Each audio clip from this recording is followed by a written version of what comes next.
Hi, this is Nelson Bonilla with Legacy Outdoor Living, and we are back at Brian and Cathy's place. And as you can see, the guys started with all of the clearing in the natural area. Before we got here, the backyard was completely filled with English ivy, and it spanned the entire natural area. It also had a bunch of small trees that was just cluttering up the wood line, and we just kind of went through there and thinned out the wood line. As you can see, we left a decent amount of trees. We just cut down anything that was about 5 or 4 inches in diameter and removed it. And as you can see, the angst is gone. It's nice and calm. And at some point, I think we're gonna get together and come up with a game plan. Let's just call it a phase 2 for that upper landing.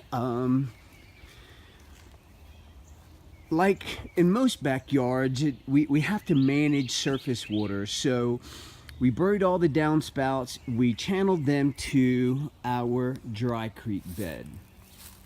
Our dry creek bed is roughly 170 feet long.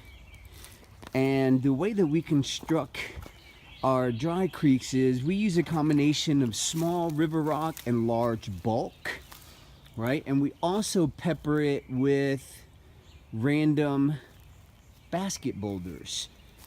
And as you can see, it kind of gives it a beefier feel, you know, adds more muscle to it, and a little bit of contrast and depth to what I think are usually just kind of one-dimensional dry creek beds. No big deal, but this adds a little bit of character to it. And as a byproduct, it helps disperse that any high velocity water coming through there as it crashes on those larger stones. So we like it. It's a little bit more unique than your standard dry creek bed.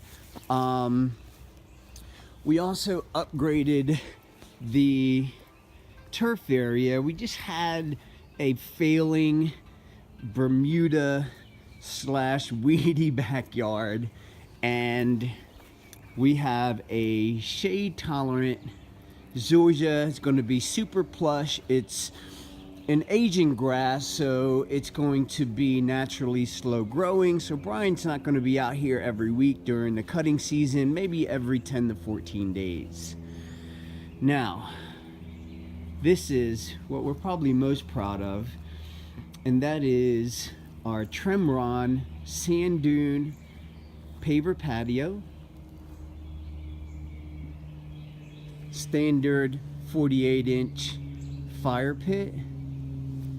And because the backyard was sloping, might be able to give you a good view of that, we had to build a retaining wall in order to level out our patio.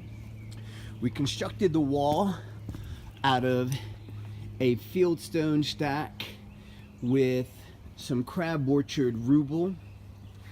Get you a nice look at the symmetry behind that wall. I think the guys did a really nice job. Lots of color, lots of contrast, texture. Of course, we love our columns, and we have a standard crab orchard flagstone cap. What you won't see, well, I'll have to insert in the video, I'm sorry, in the blog site, is our LED wall mounted lighting. So just to pull back and give you another view of that sitting area.